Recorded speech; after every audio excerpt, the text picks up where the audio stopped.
ക്രിസ്തുവിൽ ഏറ്റവും സ്നേഹം നിറഞ്ഞവരെ, അനുതാപത്തിനുള്ള ആഹ്വാനവും ശിഷ്യത്വത്തിലേക്കുള്ള ക്ഷണവുമാണ് ഇന്നത്തെ വചനഭാഗങ്ങൾ. സത്യത്തിൽ എനിക്ക് ഒരുപിടി സംശയങ്ങൾ നൽകിയ ഒരു വചനഭാഗം കൂടിയാണിത്. അതിലൊന്ന്, സമയം പൂർത്തിയായി, ദൈവരാജ്യം സമീപിച്ചിരിക്കുന്നു, അനുതപിച്ച് സുവിശേഷത്തിൽ വിശ്വസിക്കുവിൻ എന്ന യേശുവിൻ്റെ പ്രഖ്യാപനം കേട്ട ശിഷ്യന്മാർ എന്തായിരിക്കും മനസ്സിലാക്കിയിരിക്കുക എന്നുള്ളതാണ്. രണ്ടാമതായി, ഞാൻ നിങ്ങളെ മനുഷ്യരെ പിടിക്കുന്നവരാക്കാം എന്ന് പറഞ്ഞപ്പോൾ എന്തായിരിക്കും അവർ മനസ്സിലാക്കിയത്? സൂക്ഷ്മ വായനയിൽ വിശുദ്ധ ഗ്രന്ഥം തന്നെ അതിന് ഉത്തരം നൽകുന്നു.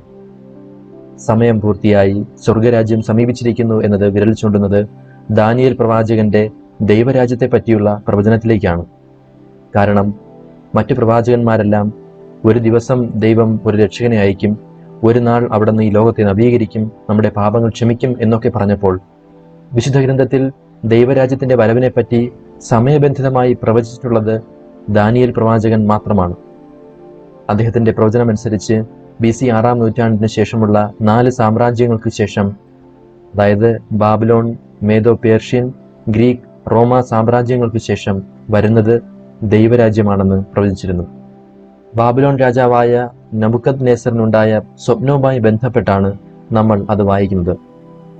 BC 587 ഇസ്രായേൽ ബാബിലോണിന്റെ അടിമത്തത്തിലായിരുന്നുവെന്ന് നമുക്കറിയാം. ആ കാലയളവിൽ ബാബിലോൺ ചക്രവർത്തിയായിരുന്ന നബുക്കദ്നേസർ ഒരു സ്വപ്നം കാണുന്നു. താൻ കണ്ട സ്വപ്നവും അതിൻ്റെ വ്യാഖ്യാനവും എന്താണെന്ന് പറഞ്ഞു കൊടുക്കുവാൻ തൻ്റെ രാജ്യത്തിൽ ലഭ്യമായിരുന്ന എല്ലാ ജ്ഞാനികളെയും മന്ത്രവാദികളെയും ക്ഷണിച്ചു. എന്നാൽ ആർക്കും തന്നെ അദ്ദേഹം കണ്ട സ്വപ്നം എന്താണെന്ന് പറയാൻ സാധിച്ചില്ല. ആ സമയത്താണ് ഇസ്രായേലിൽ നിന്നുള്ള ദൈവം തിരഞ്ഞെടുത്ത ദാനിയേൽ അദ്ദേഹം കണ്ട സ്വപ്നം എന്താണെന്നും അതിൻ്റെ അർത്ഥം എന്താണെന്നും പറഞ്ഞു കൊടുക്കുന്നത്. ഇപ്രകാരമാണ് നാം അത് വായിക്കുന്നത്: രാജാവേ, നീ വലിയ ഒരു പ്രതിമ കണ്ടു. തിളങ്ങുന്ന ആ വലിയ പ്രതിമ നിന്റെ മുമ്പിൽ നിന്നു. അതിൻ്റെ രൂപം ഭയങ്കരമായിരുന്നു. ആ പ്രതിമയുടെ ശിരസ് തങ്കം കൊണ്ടും മാറിടവും കരങ്ങളും വെള്ളി കൊണ്ടും വയറും തുടകളും ഓടുകൊണ്ടും കാലുകൾ ഇരുമ്പുകൊണ്ടുമായിരുന്നു.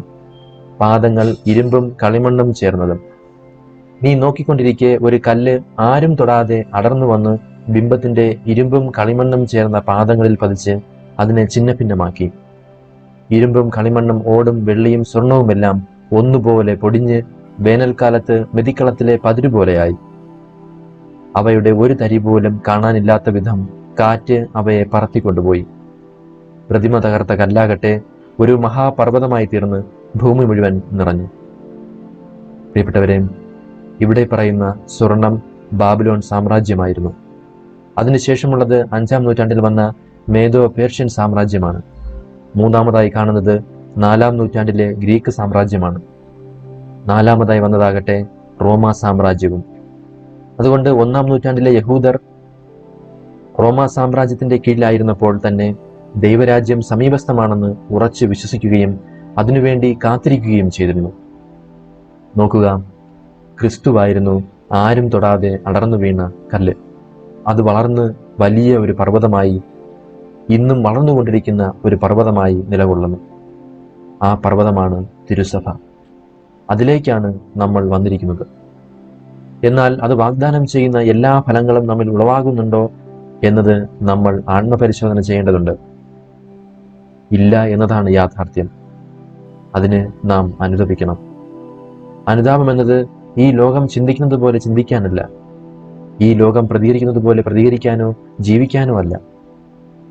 അതിനാൽ വിലാപങ്ങളുടെ പുസ്തകം പഠിപ്പിക്കുന്നത് പോലെ നമുക്ക് നമ്മുടെ വഴികൾ സൂക്ഷ്മമായി പരിശോധിക്കുകയും കർത്താവിങ്കിലേക്ക് തിരിയുകയും ചെയ്യാം. യോനായുടെ പ്രസംഗം കേട്ട് നിനേവെ നിവാസികൾ തങ്ങളുടെ ദുഷ്ടതയിൽ നിന്ന് പിന്തിരിഞ്ഞതുപോലെ നമുക്കും തിന്മയുടെ വഴികൾ വിട്ടുപേക്ഷിക്കാം. ഒപ്പം സങ്കീർത്തകൻ പ്രാർത്ഥിക്കുന്നത് പോലെ നമുക്ക് പ്രാർത്ഥിക്കാം: സ്വന്തം തെറ്റുകൾ മനസ്സിലാക്കാൻ ആർക്കു കഴിയും? അറിയാതെ പറ്റുന്ന വീഴ്ചകളിൽ നിന്ന് എന്നെ ശുദ്ധീകരിക്കണമേ. ബോധപൂർവം ചെയ്യുന്ന തെറ്റുകളിൽ നിന്ന് ഈ ദാസനെ കാത്തുകൊള്ളണമേ. അവ എന്നിൽ ആധിപത്യം ഉറപ്പിക്കാതിരിക്കട്ടെ. അപ്പോൾ ഞാൻ നിർമ്മലനായിരിക്കും, മഹാ അപരാധങ്ങളിൽ നിന്ന് ഞാൻ വിമുക്തനായിരിക്കും. ഇനി രണ്ടാമതായി, നിങ്ങളെ മനുഷ്യരെ പിടിക്കുന്നവരാക്കാം. ഈ പ്രയോഗം അവരെ ഓർമ്മപ്പെടുത്തിയത് ജെറമ്യ പ്രവചനമായിരിക്കും. കാരണം ജെറമ്യ ഇപ്രകാരം പ്രവചിച്ചു: ഞാൻ അനേകം മീൻപിടുത്തക്കാരെ വരുത്തും, അവർ അവരെ പിടികൂടും.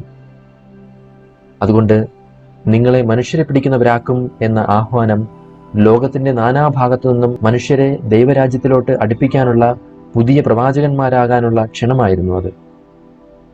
അതുകൊണ്ടാണ് അവർ വലകളും വള്ളങ്ങളും എന്തിനേറെ സ്വന്തം പിതാവിനെ പോലും ഉപേക്ഷിച്ച് ദൈവരാജ്യത്തിന് വേണ്ടി ഇറങ്ങിത്തിരിക്കുന്നത്. നോക്കുക, ഇവർ ദരിദ്രരായിരുന്നില്ല.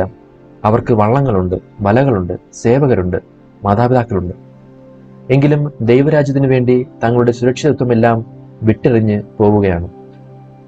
പ്രിയപ്പെട്ടവരെ, ഈ വിളിയും പ്രത്യുത്തരവും നമ്മെ ചിന്തിപ്പിക്കണം. നമുക്കെല്ലാവർക്കും ഒരു വിളിയേയുള്ളൂ.